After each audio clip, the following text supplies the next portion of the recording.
ఇప్పుడు ఇక్కడ నాంపల్లిలో అగ్ని ప్రమాదానికి సంబంధించి కూడా ఇక్కడ అంతా కూడా పరిశీలించడానికి గోష్మహల్ ఎమ్మెల్యే రాజాసింగ్ ఉన్నారు. అడిగి తెలుసుకుందాం అసలు. సార్ ఈ ఘటనపై ఎలాంటి సిచ్యువేషన్‌లో ఇలాంటి ఘటనలు జరుగుతాయి? ఇప్పుడు పొజిషన్ అయితే మీరే చూస్తున్నారు.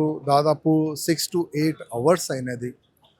లోపట ఉన్న ప్రాణాన్ని ఏ విధంగా కాపాడుకోవాలి, ఫైర్ అధికారులు, పోలీస్ అధికారులు అయితే బాగానే వాళ్ళు ట్రై చేస్తున్నారు.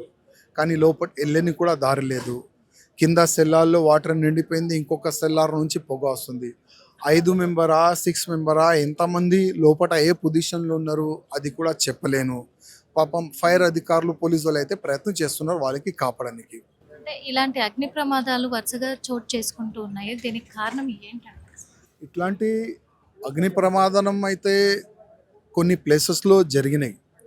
ఎక్కడెక్కడ జరిగినాయి మా దృష్టిలో వచ్చిన తర్వాత మేము ప్లేస్లో పోయిన తర్వాత కమిషనర్ గారికి, మున్సిపల్ కమిషనర్ గారికి ఒకటొక రిక్వెస్ట్ చేస్తున్నాం.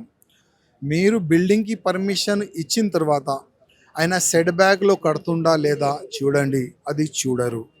ఫైర్ సేఫ్టీ ఆయన ఫాలో చేస్తుండా లేదా అది చూడండి, అది చూడరు.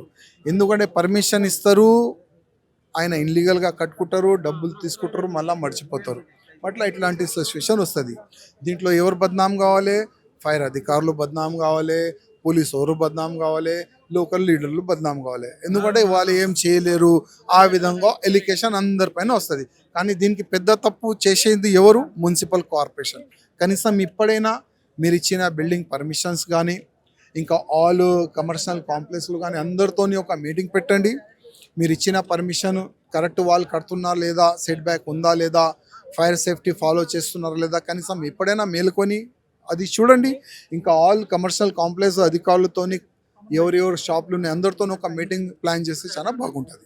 కుటుంబ సభ్యులతో మాట్లాడే ప్రయత్నం చేశారా సార్? అధికారులు ఇప్పుడు అధికారులు అయితే మేమైతే ప్రయత్నం చేస్తున్నాము. అసలు లోపల ఎంతమంది ఉన్నారు, ఏంది, ఎట్లయినా వాళ్ళకి కాపాడాలని పోలీసు వాళ్ళు కానీ ఫైర్ అధికారులకు వాళ్ళైతే ప్రయత్నం చేస్తున్నారు. కుటుంబ సభ్యులు అయితే మా పిల్లల్ని కాపాడండి, వాళ్ళు ఒక పాపం ఏడుస్తున్నారు, వాళ్ళతో ఎక్కువ మాట్లాడలేం మనం. అదేవిధంగా పోలీస్ అధికారులకే మేము ఫైర్ అధికారులకి రిక్వెస్ట్ చేస్తున్నాం, ఎట్లని వాళ్ళకి కాపాడండి మేమే కూడా వాళ్ళకి రిక్వెస్ట్ చేస్తున్నాం. Thank you sir. చూసాం కదా, మరి రాజాసింగ్ అయితే ఒకటే చెప్పారు. ఇక్కడ పర్మిషన్స్ సరిగా తీసుకోకపోవడం వల్ల కూడా ప్రభుత్వం దృష్టి సారించాలి, ఖచ్చితంగా కూడా చర్యలు చేపట్టాలి. అలాంటి చర్యలు చేపట్టకపోవడం వల్లే ఇలాంటి పరిణామాలు ఎదుర్కోవాల్సి వస్తుంది, ఇలాంటి ప్రమాదాలు జరుగుతున్నాయి. కానీ పోలీసు వ్యవస్థ అంతా కూడా వాళ్ళ ప్రయత్నం వాళ్ళు చేస్తూ ఉన్నారు.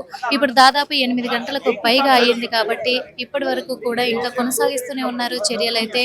కానీ మా దృష్టికి గతంలో కూడా వచ్చినప్పుడు కూడా మేము ఇలాంటి చర్యలు జరగకుండా చూసుకున్నాము. ఇప్పుడు కూడా మరి ప్రభుత్వం కూడా ఇలాంటి వాటిపైన దృష్టి సారించాలి. కాబట్టి ఆ కుటుంబాలకు కూడా నేనైతే ఒకటే చెప్తున్నాను, వాళ్ళు మా పిల్లల్ని కాపాడాలి అని చెప్పేసి చెప్తున్నారు. కాబట్టి ఆ ఒక్క విషయం బాధాకరంగా ఉంది. అందులో ఒకటి, ఇందులో దట్టమైన పొగలు వస్తూ ఉన్నాయి. ఇప్పటికి కూడా ఒక ఫ్లోర్ అంతా వాటర్తో నిండిపోయింది, ఒక ఫ్లోర్ అంతా మొత్తం కూడా దట్టమైన పొగలు రావడంతో కూడా ఇన్ని గంటల సమయం పట్టింది అని చెప్పేసి చెప్తూ ఉన్నారు. ప్రస్తుతం అయితే ఇక్కడ సిచ్యువేషన్ ఇలా ఉంది. అసలైన తొలి వెలుగు. ఫాలో వాట్సాప్ @తొలి వెలుగు official.